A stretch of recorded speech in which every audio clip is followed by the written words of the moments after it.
Hello, welcome back. Welcome. It's been a while since I've been at this desk. I've been away. Up and away. And now I'm back. My plants were limp because I hadn't been here watering them, but it's time to water them.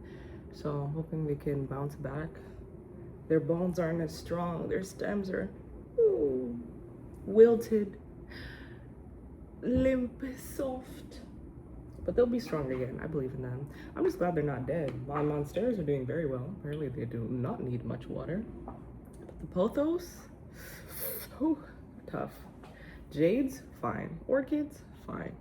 Aloes, of course, they don't give a damn that I was gone. But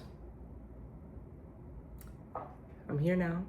I got water in me, I got water in my plants, and I'm back to the grind. This is not a grind for me, thank God. That's how you be consistent, right? I don't want to get on a whole tangent about making things easy so you can stay consistent and how important consistency is for me in my life right now. But that being said, also my phone is in grayscale. You're not watching this in grayscale because the video will upload normally, but my phone is in grayscale so I can stop being on my phone as much. Has it helped? It's stopped me from like compulsively being on my phone, but I'm still on my phone a lot because I have things to do. Like I spent an hour setting up RocketMoney today because my Bible study group, today's topic was finances, and thank God, because girl knows I need to get my finances in order. Don't we all? Don't we always? No. I think there's a percentage of people, 5? I think 5% of people are genuinely on top of their money. Because being rich does not stop you from not having control of your finances. Rihanna made the song Bitch Better Have My Money because she almost went bankrupt. No matter how much money you have, you need to be on top of it. No matter how little money you have, you need to be on top of it.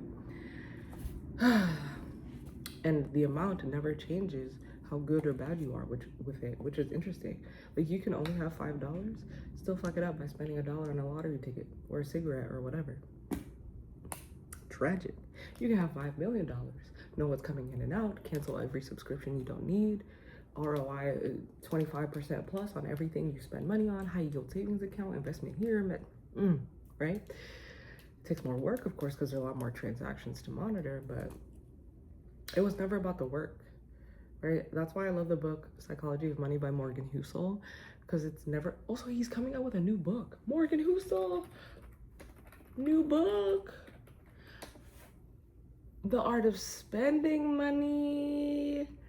Wow, only 4.1. When did this come out? 2025, and it already has 24,000 ratings on Goodreads, 5,000 ratings. I rounded up, 4,400. Still rounding up, 4,393 ratings on Amazon. Whoa, whoa, whoa, whoa, whoa. That's actually kind of nuts when you think about it, because damn, he's definitely sold like 100,000 copies since October. What am I doing with my life? Oh,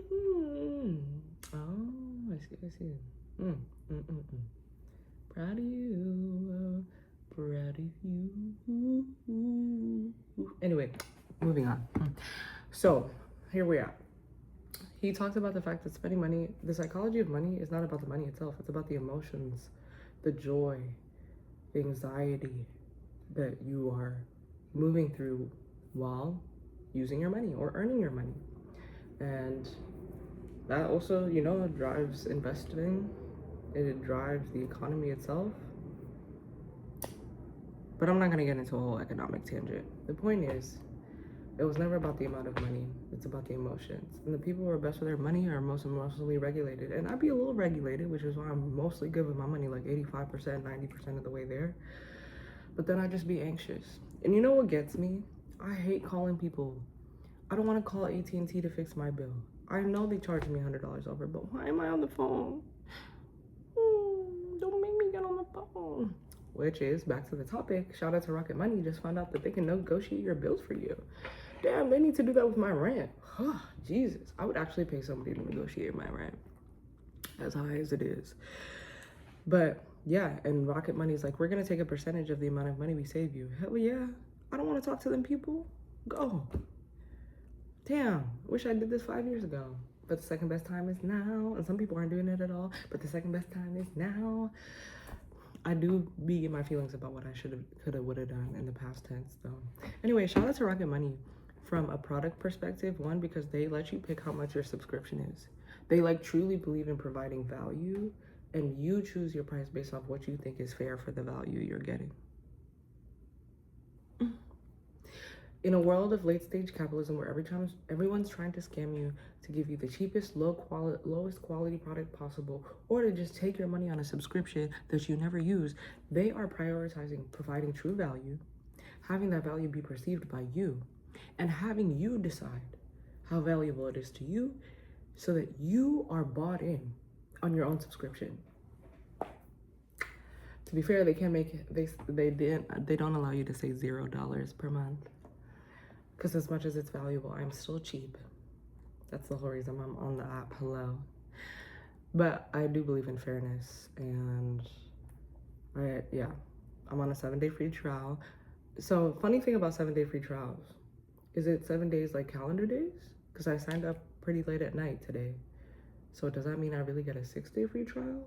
Or is it 7 to 24-hour periods, which is a much better deal? Alas, it depends on the website. But I'm just asking for Rocket, which one it is, so I can be free for as long as possible. I do think they have a lot of incredible features, because one of the things I wanted to start doing, one of the things I'm supposed to have been doing all year, not wanted to have started doing, taking some accountability for the fact that you fell off, you didn't do what you needed to do. One of the things that I wanted to start doing is checking my finances every day. Alex Ramosi, love him. Alex Ramosi says you should check your money every day. You should look at your money every day. But people spend their whole life avoiding looking at their money. I remember the first time I made a bank account and I made a budget, I literally cried, like boohoo crying, because I realized even though I had this amount of money in the bank, I don't actually have that amount of money to spend. Because once I put it in its little buckets, I realized, oh shit, once everything's distributed to a bucket, I only have like $200 to spend. Not thousands. Right? And it was feeding my ego, because I was like, ooh, look at me, have thousands of dollars. I could go to the club and get bottle service right now. According to my new budget, I can't. And it's cool, because the good thing about the budget is that if you save and distribute into the budget categories over time, you will have saved up and met your savings goal for that category, and now you can spend it.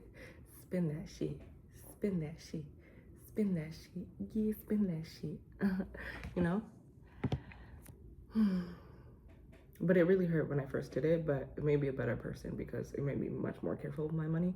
And I had to check if I had enough money in the category, not just if I had enough money in the bank. Two different things. Will make you realize you have a lot less money than you think you do. Oh, you think you got 100K? More like 8.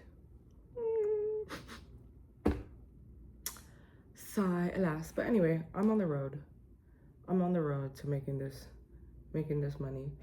I looked this up yesterday. Apparently top 5% of individual earners in the US is like 170K. That's my new goal. I want to be top 5. Part 1. Part 2, top 1%, 500K individual earners. Top 5. I'm trying, baby. I'm trying.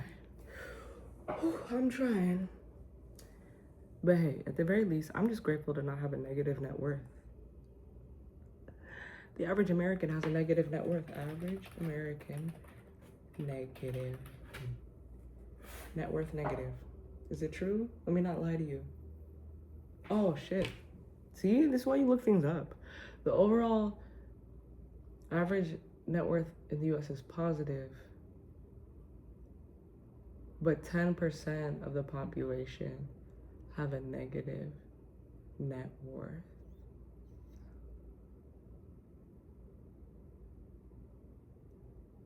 The median is 200,000.